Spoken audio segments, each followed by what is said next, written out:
খবর সুখবর বাংলাদেশি নাগরিকের জন্য সুখবর। ভারতের স্টার টাইমসে একটা খবর বাইরে হয়েছে, বিশ্ব নেতাদের মধ্যে এবং বিশ্ব ধনীর মধ্যে ডোনাল্ড ট্রাম্প, ইলন মাস্ক এবং লন্ডনের প্রেসিডেন্ট স্টাইলাংসের পরে ডক্টর ইউনূস 100 জন পৃথিবীর শ্রেষ্ঠ ধনী হিসাবে গণ্য হয়েছে। এটা ভারতের টাইম স্টার ম্যাগাজিনের খবর আজকের। 100 জন ধনীর মধ্যে 4 নম্বরে রয়েছে ডক্টর ইউনূস। বাঙালি জাতির জন্য গর্ব, পেয়েছ একটা রতন, হারাবে না।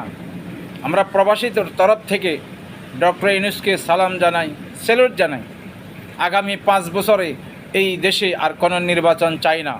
ডক্টর ইউনূসকে বলবো, সিল মেরে দেন। 5 বছরে কোনো আন্দোলন, কোনো হরতাল, কোনো রাহাজানি, কোনো কিছু চলবে না। আমরা 5 বছর ডক্টর ইউনূসকে চাই, 5 বছর পরে নির্বাচন, এর আগে না। এই রতন যদি আপনাদের হাতছাড়া হয়ে যায়, কে কিছু করতে পারবে না। স্যালুট জানাই ডক্টর ইউনূসকে, স্যালুট জানাই। 4 নম্বরে জায়গা করে নিয়েছে পৃথিবীর ভিতরে, বাঙালির গৌরব। স্যালুট জানাই ডক্টর ইউনূস স্যার।